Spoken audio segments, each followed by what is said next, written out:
नमस्कार, मेरा नाम संजय कुमार है। मैं कवि, कहानीकार, उपन्यासकार और चित्रकार हूँ। ये लेख मैंने बहुत पहले लिखा था, काफ़ी वर्ष हो गए हैं इस लेख को। आज इस लेख को मैं आपके समक्ष प्रस्तुत कर रहा हूँ। वैसे मेरा किसी पार्टी, किसी व्यक्ति से कोई व्यक्तिगत विद्वेष नहीं है। ये मेरे अपने निजी विचार हैं। इस लेख का शीर्षक है भारत की राजनीति।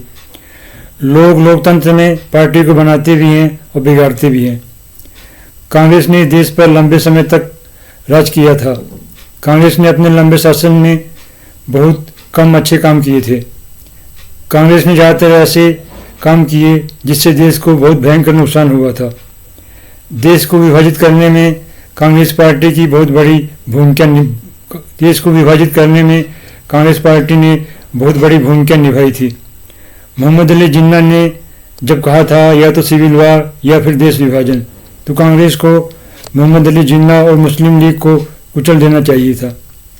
पर कांग्रेस के नेता कायर बन गए और देश के विभाजन को उन्होंने स्वीकार कर लिया। विभाजन होते ही हमारे देश में इतिहास का सबसे बड़ा दंगा हुआ। उस दंगे में करीब बहुत से लाखों लोग मारे गए और लाखों लोग बेघर हो गए। कुछ दिनों बाद पाकिस्तान ने आधा कश्मीर भी हड़प लिया। कांग्रेस ने देश की जटिल समस्याओं को न तो समझा, न ही उसे हल करने के लिए कोई दूरगामी योजनाएं बनाई। जितना विशाल हमारा देश है, जितनी विशाल हमारी जनसंख्या है, जितनी जटिल यहाँ की समस्याएं हैं, उस हिसाब से कोई योजना नहीं बनाई गई। ये योजनाएं बनाई गई वो सिर्फ कागजों पर थी। उससे जनता के जीवन में कोई क्रांतिकारी परिवर्तन नहीं हुआ। भारत में रोजगार का सबसे बड़ा साधन कृषि थी। उसे सफल तरीके से विकसित नहीं किया गया। जब 1962 में चीन ने भारत पर हमला किया था तो हम तिनके की तरह उड़ गए। मूर्खों के स्वर्ग में रहने वाले नेताओं के होश उड़ चुके थे। स्वतंत्रता के बाद भारत की सुरक्षा व्यवस्था को ढंग से विकसित नहीं किया गया। जवाहरलाल नेहरू की मृत्यु के बाद लाल बहादुर शास्त्री प्रदेश के प्रधानमंत्री बने। उन्होंने भयंकर गरीबी का स्वाद चखा था, इसलिए वे गरीबी को जानते थे। उन्होंने गांव-गांव में बिजली लगवाई, किसानों को अन्य तरह की सुविधाएं दिलाई। फिर 1965 में भारत पर पाकिस्तान ने फिर हमला किया। उस हमले में पाकिस्तान की हार हुई, पर अंतर्राष्ट्रीय दबाव के चलते हमारी विजय हार में बदल गई। उसके बाद इंदिरा गांधी प्रधानमंत्री बनी। उन्हें देश को वैसे ही चलाया जैसे पुराने ढर्रे के नेता चला रहे थे। पर देश का सबसे बड़ा रोजगार का साधन कृषि का उन्होंने विकास नहीं किया। देश की अनेकों समस्याएं जो कि तो बनी रही। विकास से ही विकृति नष्ट हो सकती है। जहाँ विकास नहीं होता वहाँ हर विकृति परमावस्था तक फलती फूलती चली जाती है। सन 1970 आते आते बहुत ही असंतुलित विकास हुआ। कुछ राज्यों में थोड़ा बहुत विकास हुआ, पर कुछ राज्यों में बिल्कुल भी विकास नहीं हुआ। शहरी और ग्रामीण जीवन में भयंकर विषमता बनी रही। स्वतंत्रता के पहले के गांवों में और स्वतंत्रता के बाद के गांवों में जमीन आसमान का अंतर आ चुका था। जीवन के सभी क्षेत्रों में बहुत परिवर्तन हुआ, पर जितना विकास होना चाहिए था उतना विकास नहीं हुआ। अनेकों समस्याएं जैसे परम जातिवाद, परम अपराधीकरण, परम भ्रष्टाचार, परम बेरोजगारी, परम अशिक्षा, परम पिछड़ापन, परम निर्धनता सभी राज्यों में फैलती चली गई। कांग्रेस पार्टी में गुंडों की भरमार हो गई। तभी 1971 की लड़ाई शुरू हुई। लड़ाई में पाकिस्तान की हार हुई। एक नया देश बांग्लादेश बना। 1971 की लड़ाई में ही कांग्रेस को पाक अधिकृत कश्मीर को मुक्त कर लेना चाहिए था, पर कांग्रेस ने ऐसा नहीं किया। क्योंकि लंबे समय तक कांग्रेस का कोई प्रतिद्वंदी नहीं उभरा, इसलिए कांग्रेस ने खूब मनमानी की। 1971 में ही पाकिस्तान को 5 भागों में तोड़ देना चाहिए था, पर कांग्रेस ने ऐसा नहीं किया। 1975 में कांग्रेस की हार हुई और एक नई सरकार बनी, पर नई सरकार के नेता आपस में ही लड़ने लगे। कुछ दिनों बाद चुनाव हुए। चुनाव में इंदिरा गांधी फिर से सत्ता में आ गई। देश उसी पुराने ढर्रे पर चलता रहा। सारी समस्याएं जो कि तो बनी रही। लोग कुव्यवस्था की आग में जलते रहे। कुछ दिनों बाद इंदिरा गांधी की भी हत्या हो गई। उसके बाद फिर चुनाव हुए। राजीव गांधी भारत के नए प्रधानमंत्री बने। पाकिस्तान ने पंजाब में आतंकवाद को भड़काना शुरू किया। भारत सरकार ने आतंकवाद को नष्ट करने की रक्षात्मक नीतियाँ अपनाई। आतंकवाद को नष्ट करने का सबसे श्रेष्ठतम तरीका है कि आतंकवाद को आक्रामक तरीके से लड़कर नष्ट किया जाए। जब तक भारत सरकार पाकिस्तान पर आक्रमण नहीं करेगी तब तक आतंकवाद कभी ख़त्म नहीं होगा। पाकिस्तान पर आक्रमण करने के बहुत से तरीके हैं और उन तरीकों में से कोई भी तरीका भारत सरकार अपना सककर पाकिस्तान के आतंकवाद को परास्त कर सकती है। वैसे पाकिस्तान का आतंकवाद काफ़ी हद तक नष्ट हो चुका है, जो थोड़ा बहुत है वह भी कुछ दिनों बाद नष्ट हो जाएगा, क्योंकि पाकिस्तान की हालत आज बहुत ख़राब हो गई है। वहाँ लोग दाने दाने को मोहताज हो गए हैं। राजीव गांधी में किसी भी तरह की प्रगतिशील सोच नहीं थी, इसलिए उन्होंने ना तो प्रशासन में कुछ सुधार किया और ना ही विकास की कोई क्रांतिकारी योजनाएं बनाई। इसका नतीजा ये हुआ, देश उसी पुराने ढर्रे पर चलता रहा। कुछ दिनों बाद उनकी भी हत्या हो गई। फिर राष्ट्रीय मोर्चे की सरकार बनी, वीपी सिंह प्रधानमंत्री बने, पर यह सरकार भी उसी पुराने ढर्रे पर चलती रही जिस ढर्रे पर पहले ही सरकारें चलती रहीं।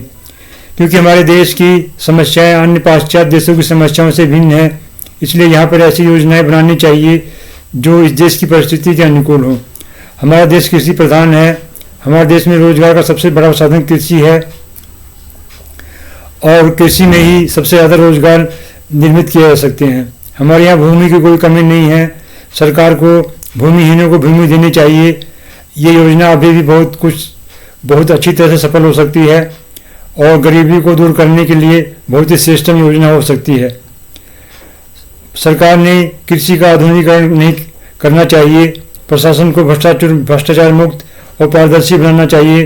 किसानों को सिंचाई, बीज बैंक, बाजार और बाजार की आधुनिक सुविधाएं देनी चाहिए।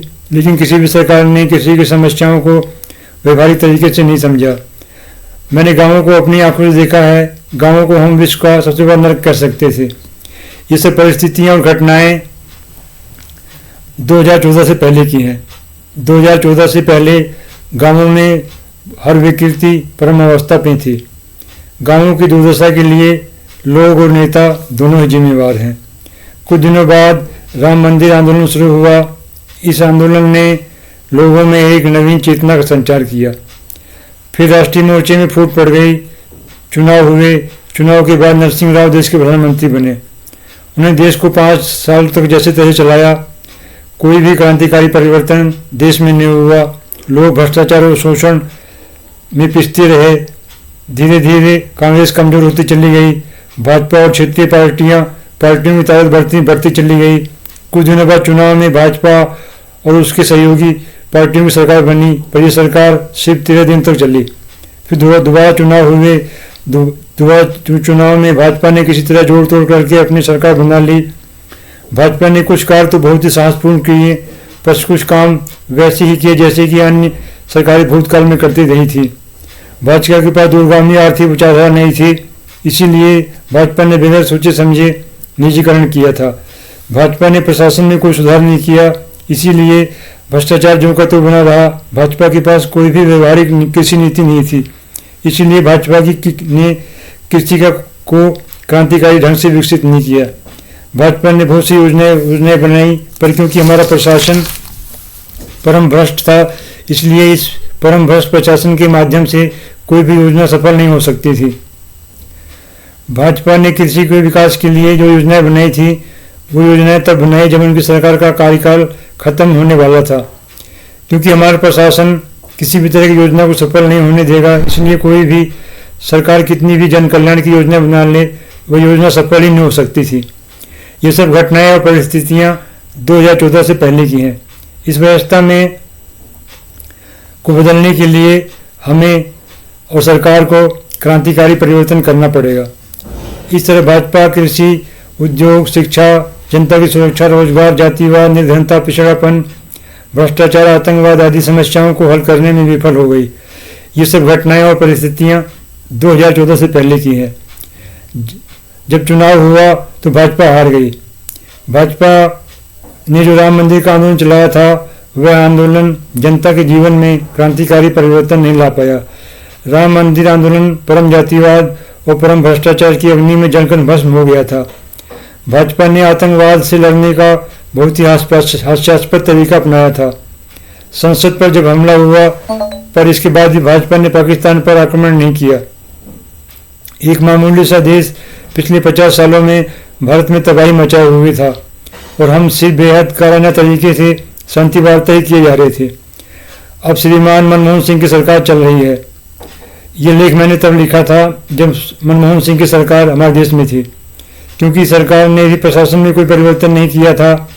इसलिए सरकार कितनी भी योजनाएं बना ले, वो सारी योजनाएं भाप की तरह हवा में उड़ जाएंगी और जनता का जीवन वैसे ही घिसट घिसट कर चलता रहेगा जैसे कि अब तक चलता आया है। लोगों के जीवन में क्रांतिकारी परिवर्तन दो तरीके से आ सकते हैं। पहला तरीका यह है कि सरकार क्रांतिकारी ढंग से विकास कार्य करे और जनता के विकास में को बहुत ही क्रांतिकारी ढंग से करे।